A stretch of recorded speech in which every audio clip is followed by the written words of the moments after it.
What's up, guys? Welcome back to another video. We're going to be reacting to LT's latest election prediction video. I might start doing a channel where I don't react. Obviously, I'm not going to only react to this, but I might do reactions to Red Eagles, to Real Americans, and react to other political content on days that I'm not analyzing polls, just to kind of spice up the content and kind of play around with it. So guys, please make sure to like the video, subscribe to the channel, make sure to hit that post notifications bell so you don't miss another video that I post, and make sure to follow the Twitter and join the Discord server in the description down below. And let's get straight into this reaction, bro. Let's see what this dude have to say. Hey guys, welcome back to today's video. Today is Saturday, March 30th, 2024, and today we are going to be taking a look at the 2024 presidential election. This video is going to be my election prediction for the 2024 race as of today. How do I think the election is going to go down? All right, let's go. Once a month to make a video, and I didn't think anyone would states, and will be All right, come on. Montana. Practically no matter.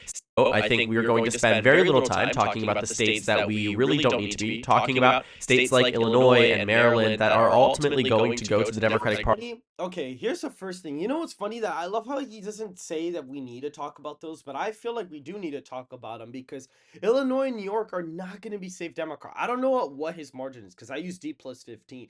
If he's using D plus 10, then okay, fine, whatever. Then if he's using D plus 10, then fine, that's fine. But if he's using D plus 15, not gonna lie, I feel like you should still talk about them. That's why I talk about them, because I feel like although they're not gonna flip, I feel like they're gonna be a lot closer this time, and that's why Trump's gonna have a good shot at winning the popular vote. And that's why I think why he should talk about them, but and you know what's funny? You can always tell what side they are on when you see what states they fill out first. Like if you look at the channels, usually if they fill out the red states first, they tend to lean more right. And if they fill out the blue states first, they tend to be more left.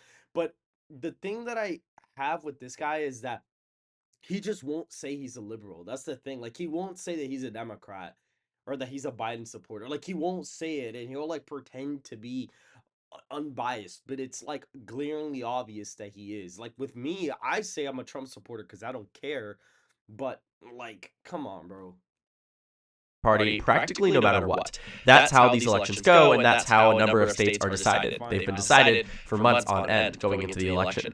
And so these are states where you really won't see much investment from national Democrats, national Republicans, with the exception of a few competitive races. In states like Montana, there's an interesting House race there and a very competitive Senate race there the Democrats will be paying attention to, but won't necessarily be investing on the presidential level, which honestly I think for both parties is good. It allows them to focus on narrow states and focus on states that, have a disproportionate amount of power. That's the whole product of the Electoral College. But I think it's very interesting to see just exactly how much money gets poured into these races. I'm not going to comment on if that's good or bad for the state of our democracy, the state of America, the state of money in elections, but I will say it's certainly interesting to view from an analytical point of view. All right. Joe. Okay, all right. He put a lot. Oh, so he's probably states that are plus 10, D plus votes that are on our map here. States that are ranging from a variety of different districts, like Nebraska 2nd to Maine 2nd district, to states like Arizona, to Virginia, to Minnesota, states that will not be decided by what we declare to be safe margins. Anything 15 points or more are going to be decided by that point, and essentially are not.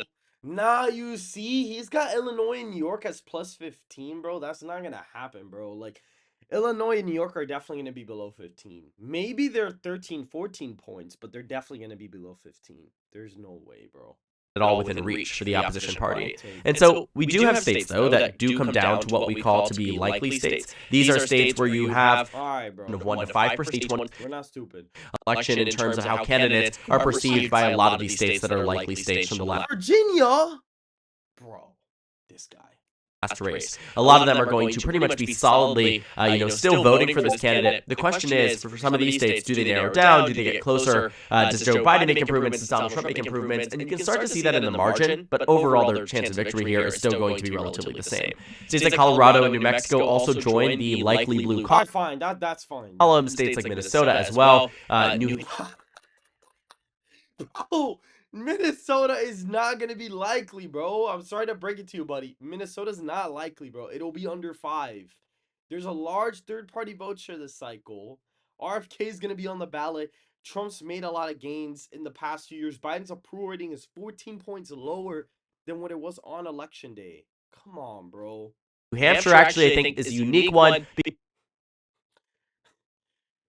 I mean, maybe New Hampshire's above 5, but like, come on, bro, not right now. Because typically it's a very, very competitive state. In 2016, it was the narrowest state in the entire election, decided by 1,000 votes. Raw vote margin, at least the narrowest, not necessarily by percentage, but a very, very close battleground state. Hillary Clinton, though, ended up winning. In 2020, it shifted quite significantly to Joe Biden, a 7.3% margin of victory, significantly better than Hillary Clinton's, and also had down ballot effects that benefited Democrats up across the state. So New Hampshire is, you find here a Democratic state. Like way better turnout in the state though, but Biden's not getting that margin again. Biden's not getting over 400,000 votes in New Hampshire. He's not gonna get it. 2020, the polling numbers seem to indicate that not much movement has happened at all. And I think a reason for that too, and what you're finding in these likely blue states, is states like Minnesota. The reason why the New Hampshire aggregate is so blue is because all the polls are old. They haven't added any new polls. There's literally a poll that had Biden up by 3 points, and they haven't even added that into the aggregate. So Minnesota and New Hampshire share a commonality in that they are overwhelmingly, or disproportionately white, right? You find that these are states where there are a high white population that are Democratic voters that typically are not swayed as much by a lot of what we're seeing on the ground here when it comes down to battleground states, where you do find a reversal in support in states like Michigan, in Dearborn, in the Arab American community, in states like Pennsylvania, where you're seeing a good chunk of black voters disengaged with this election compared to the last one. That doesn't matter as much in Minnesota and New Hampshire in the sense that these are states where you have a higher white population, you have a higher Democratic base. Still gonna be under 5 points though. States population that is older compared to other states. A lot of states rely on young voters. A lot of states rely on bases here. You do find that Joe Biden's approval rating is higher. Why might identify also matters a lot less in states like Colorado and New Mexico. Even so, in New Hampshire, it's like Florida, for instance, shifted towards the right. It's very interesting to see, but I think it goes to show that there's a variety of different reasons as to why these states are voting blue. But a lot of it has to do with the fact there's more, especially on the southern border, especially on the issue of immigration. Texas is one of these states where Democrats, in the right scenario, could be able to win, could be able to at least narrow it up to the way they did in 2018 when it went down to being a 2.8% margin with Beto O'Rourke on the ballot there against Ted Cruz. They're not going to see that for a while. Oh my God, bro. I mean, yeah, okay, fine. Like, sure, they could win it, fine, whatever. They could win it in 2032, but they're not winning it. Democrats have not been able to tap into the electorate there as much as they were able to in the past, and I think that's a problem, but it's one that Joe Biden himself is not going to be able to overcome. And so Donald Trump wins Texas, he wins Florida, he wins Iowa, he wins Ohio, but now in these remaining states, I don't think any of them are really going to be likely or safe. The rest of them are truly going to be as contentious as they've always been, with the exception, actually, sorry about this. Maine is not gonna, bro. Maine is not likely blue right now, bro. It's gonna be under 5. Oh my God, bro. Especially with the large third party vote share, bro. At large and Maine second. These are the way they voted in exceptionally close, which means they are swayable. I would lock in on them today. If I had to put money on it, I think my map I would lock in on today. But I don't think that. That's crazy. Yo, that's crazy. Probably said he would bet on his map today. That's insane, bro. Oh my God, that's insane. What's going to be happening in November. I think it's going to be what's happening today. And that's exactly why these...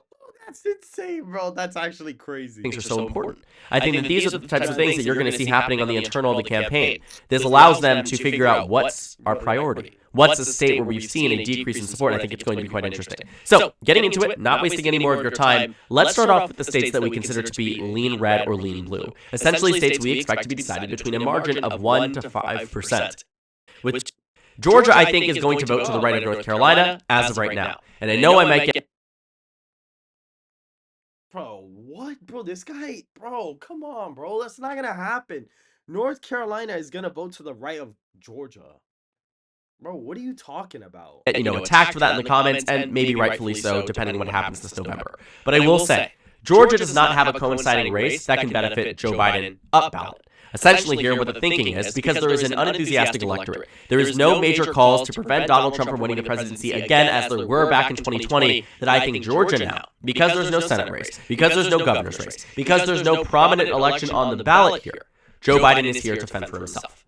In North Carolina, basically, he's glazing down ballot races as to why Biden's not going to be able to win the state. That's not why. It's because black voters don't like Biden. His approval rating is way lower than what it was before. Like, bro, come on. though, there is a crazy, and pardon my language for a moment, batshit Republican that is deciding This guy, bro, he cannot stop glazing Democrats, bro. to Like, run for office in this state, won the Republican nomination, and I could not find a worse Republican nominee for the North Carolina GOP in that governor's race. Run for office in this state, won the batshit Republican. we need to go back. There is a crazy, and Biden is here to fend for himself. In North Carolina, though, there is a crazy, and pardon my language for a moment, batshit Republican that is deciding to run for office in this state, won the Republican nomination, and I could not find. Bro, this guy is the biggest, like, Republican hater ever, bro. Like, he's talking about Mark Robinson. Bro, this guy, bro. A worse Republican nominee for the North Carolina GOP in that governor's race. And why does that matter? Well, it could narrow up the race in 2024. It could narrow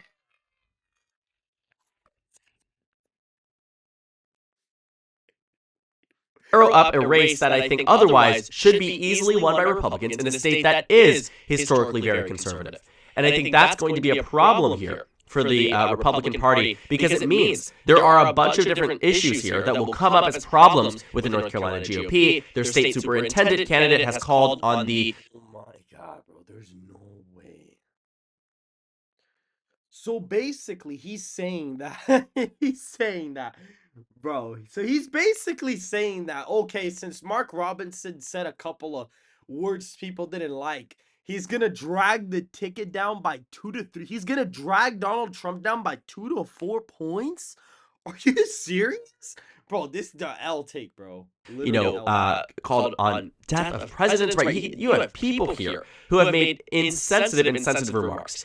In some cases, anti-Semitic remarks, sexist remarks. The Republican nominee for governor here, the day after he won his primary, the Democratic Party released opposition research that showed that he said he wishes he could go back in a time when women had no right to vote in America.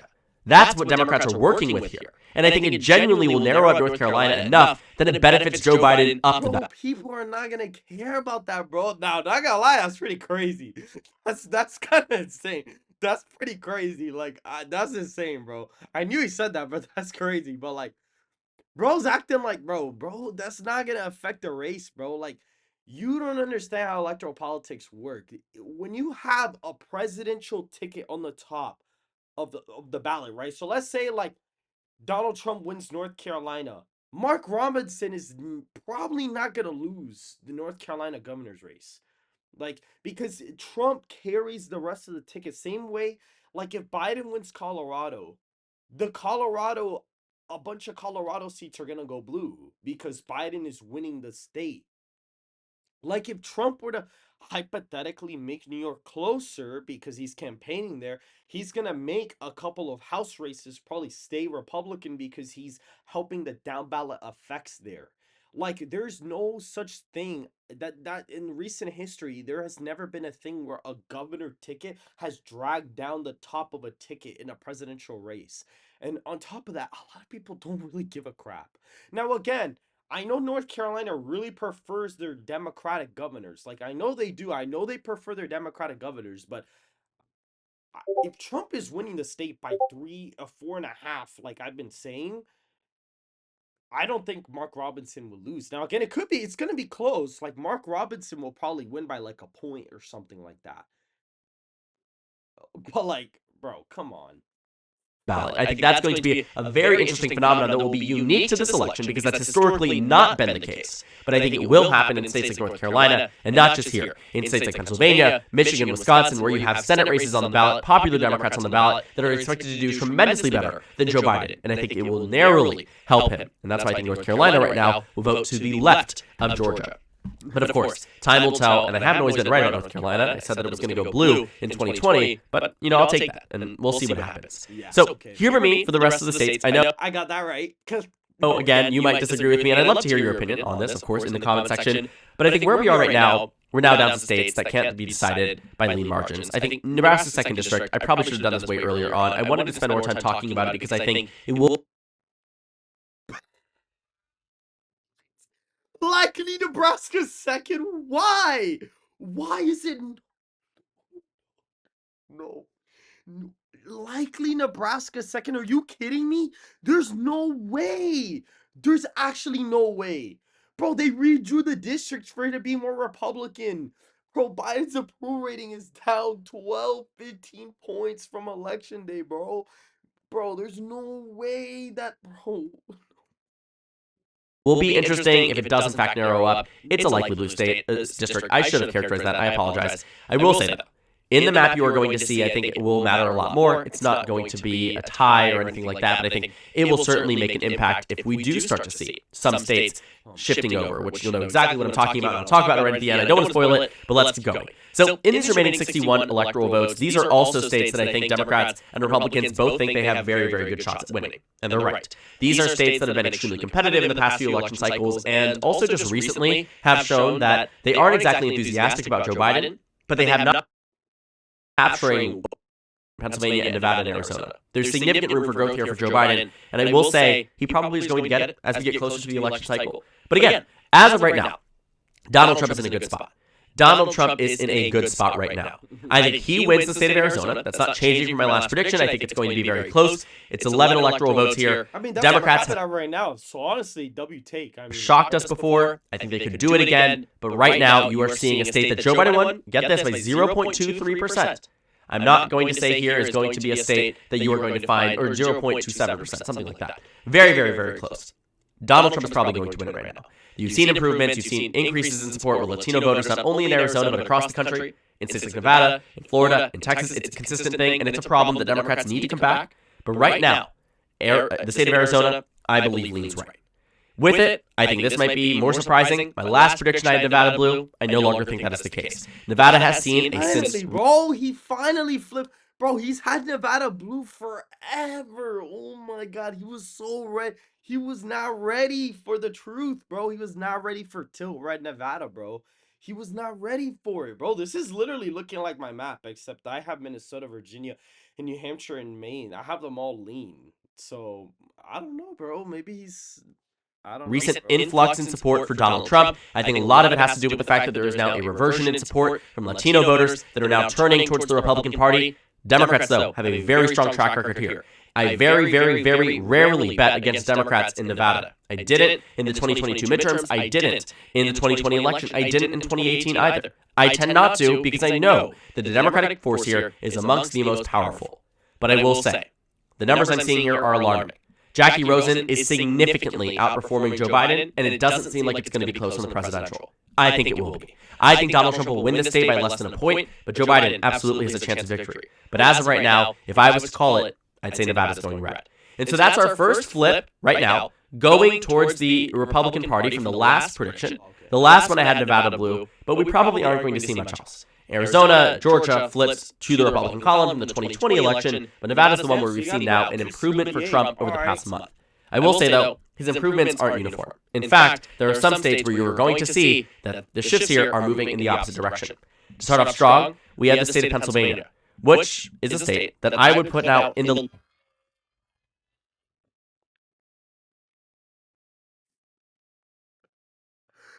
There's no way. There's actually no way, bro. There's no way. Bro, there's no freaking way. Are you serious? Oh my God. Bro, you gotta be kidding me, bro. You can't. There's no way he's gonna have Biden winning this. There's no way. The lean column. There's not no tilt. Way. Not toss-up. I would say it's lean blue. And I know this might be surprising, but taking a look at recent data here, and looking at historical data, and looking at the past 6 months, this is the best performing swing state for President Biden, and they severely underestimated Democrats in the 2022 midterms. Oh my God, bro, he's glazing the midterms again. Oh my God. Guys, the midterms, okay, you guys gotta understand this. Presidential election, no equal midterm. They're not the same thing. They're not the same. They're not the same. 2010, Republicans won Illinois on the governorship level. They almost won New York. They won a bunch of states. They flipped Wisconsin. Like the House was 240 something for Republicans to like 190 something for Democrats. Like it was a disaster. And 2 years later, Obama won Ohio, won Michigan, won Wisconsin, won Pennsylvania, won Iowa, won Florida, won Nevada. Like, okay, so they're not the same thing. The electorates are completely different. And the main electorate that turns out in midterms is college educated voters. In 2010, all of the college educated white voters voted for Republicans because that was the Republican coalition at the time, which why states like Arizona and Georgia were so red at the time. While the Rust Belt was a lot bluer because a lot of the ancestral Dems that vote Republican now used to be more Democratic before. The coalitions from college educated to white working class rural voters are shifting in the opposite direction. That's what's happening here.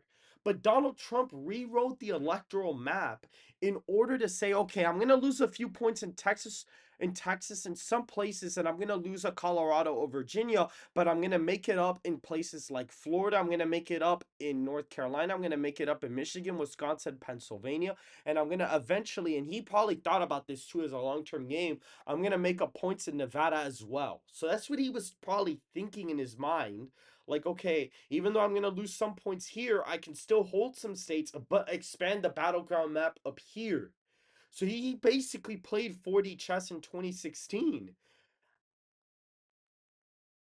How the hell is Biden, how is Trump going to win Nevada but lose Pennsylvania by a lean margin? That doesn't even make sense. And was spot on in the 2020 election. It's one of the states that was perfect in terms of average, I mean, to a T in 2020. Then in 2022, he found here that they predicted that Oz would win, lost. Predicted that Josh Shapiro would win by 8, he won by 15. Overall, across the state, in the state House, in the state Senate, they did not predict things correctly. The congressional races went to the Democratic Party. They tied the state. Ultimately, Pennsylvania went blue. And so Pennsylvania, I believe, Joe Biden wins by a lean blue margin, anywhere between 1 to 5%, probably around 2 to 3, but I actually think he improves. God. Oh my god, I can't do it in 3. Nah, that's crazy, bro. The Biden glaze is insane. Of his 2020 margin victory. Might be surprising to some. I will say, though, that's where I'm at in Pennsylvania. I think you've seen consistent support across the state. You've not seen a decrease in support for even people like Senator John Fetterman. In states like Michigan, it's funny. You know what's funny? But you know what he's not going to talk about? He's not going to talk about the fact that John Fetterman is actually a pretty conservative Democrat now. And the fact that he's actually talking about the border and some stuff. And that a lot of his parents are Trump supporters. And a lot of Trump voters actually voted for Fetterman. Like, he's not going to talk about that in this video. Because that's why John Fetterman actually won that race. And also because Oz was just not a good candidate. But, bro, he's not. He's not, bro. where you probably would see a much more active pushback against him because of his stances related to the Middle East, related to Israel. I think in Pennsylvania in specific, you have not seen the shifts you have seen in the other Rust Belt states, and there's a reason for that, whether it comes down to demographic. It's going to be in Michigan, like, hello? It's going to happen all over. Whether it comes down to overall electoral history, whether it comes down to the fundamental fact that Joe Biden is from Pennsylvania. There are so many different factors here that I think explain why Joe Biden's power and it's not going to work. He used that in 2020 and only won the state by like a point and change. Like, that's not going to work. This prominence maintains its buddy's approval rating is 12 points lower than when it was in 2020. Itself in Pennsylvania. And I think there's a lot more that we can unpack when we do more close-up statewide analysis leading to the election. That's important context. But right now, Pennsylvania is a lean blue state. And so that leaves us with 25 electoral votes. I'm going to go out and say it. I think Wisconsin is going to stay blue. The number... There's no way. There's no way. He's actually going to have Biden winning 270. There's no way, bro. There's actually no way. This guy can't be serious, bro. There's no way he's gonna do this to everyone. There's no way. Numbers here have reversed in favor of Joe Biden. You've seen significant improvements. Trump is up in the state by like half a point. Republicans, bro, Trump got underestimated here like by 6 to 8 points both cycles. If you apply those polling errors right now, Trump's supposed to win the state by like over 5 points. What are you talking about? relative to the most recent polls that we've seen. And so I think Joe Biden here is doing... What are you talking? Oh, because instead of Trump leading by 1, now Biden's leading by 1. Like, bro, if you look at the third-party polling averages, when you do the 5-way race, Trump is up in Wisconsin by 2 points. So I don't know what you're talking about. strong enough in Wisconsin. I think you're going to see a near identical margin. I will also say, too, minority communities are pivotal to Democratic victories in Pennsylvania and Wisconsin, and based on the numbers we're seeing... Wisconsin is the widest swing state. What do you Based on the crosstabs we're seeing, it does not seem to have eroded in terms of Democratic support as significantly by a ton. A significant difference between the erosion in support of Wisconsin and Pennsylvania compared to that of Georgia, Arizona, and Nevada. And so I think that's the main reason why those states are going red and these states are going blue. Wisconsin is one of those states, too, where you do see that white suburban voters are shifting in favor of Biden more than they did in the last election and could very well counteract for a dip in support in Milwaukee, or the same thing in Pennsylvania that could counteract for a dip in support in Philadelphia. Now, Michigan is the killer. Michigan is the one that I think Donald Trump wins and gets over the top. And I know this might be the most shocking part of it. That Michigan... Wait. So he has Wisconsin and Pennsylvania going blue, but not Michigan? Really? What? Michigan is going red, and Wisconsin is going blue, and Pennsylvania is going blue. If I told you this a year ago, if I told myself this a year ago, I would have laughed in my face. I would have said, there's no way. This is a state that has voted more for the Democrats, least for Trump, right? This is a state that has just been fundamentally the bluest out of them all. And so what happened? Well, I think a lot happened. And I think looking at what we've seen in terms of perversion and support, it specifically matters a lot in Michigan. Because Democrats can afford to lose some levels of support amongst minority voters in Milwaukee, in Philadelphia to an extent. If it is counteracted and exceeded by white suburban voters, just as we have seen in states like Nevada, where you did in fact see a reversion in support in 2020, you did see it in Florida, especially Miami-Dade County. This assumes that white suburban votes are gonna like trend to Biden by like 10 points. I mean, yeah, they're gonna trend to him by like maybe 2 to 5 in some states, but not enough to the point where he's gonna hold Wisconsin, bro. Or Pennsylvania. Have Pennsylvania tilt R. Maybe if you had it tilt blue, I would have been like, okay, whatever. But like, come on, bro. How did Joe Biden end up keeping it within 3 points? Well, that's because other parts of the state shifted left. I think Michigan, though, it's too much. I think right now you are seeing that voters are very upset. The uncommitted vote here is very, very high. I will say, too, in Minnesota, the uncommitted vote was very high, but this was not an extremely high turnout primary at all. There was no... It was! What do you mean? Bro, oh my God, bro, this guy. Effort from the Biden campaign at all to counteract what was happening in this state. I will acknowledge it and absolutely say that that matters for Democrats, but I think fundamentally when it comes down to Election Day, I could easily see Joe Biden crossing that 5 to 6% threshold.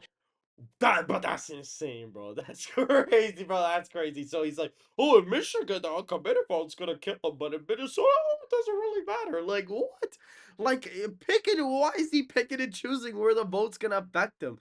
And getting in the likely column. In Michigan, I don't. I think given that the committee campaign was last minute, that we did see a large number of Michigan, representatives, Michigan voters out. I actually think the fact that in Minnesota it was last minute actually makes it even worse for Biden.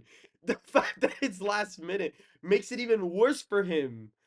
They are prominent electoral officials in this state, especially in the regions the Democrats, again, rely on for support. Regions like Dearborn, regions like Detroit. You find that Democrats here are much more enthusiastic, and a lot of it has to do with Joe Biden's stances. And I think that is going to be a problem that Biden has to combat and fix in time for the election if the race is to go blue. And so Joe Biden, I think today, stands at 255 electoral votes. Donald Trump today, I believe, stands at 283.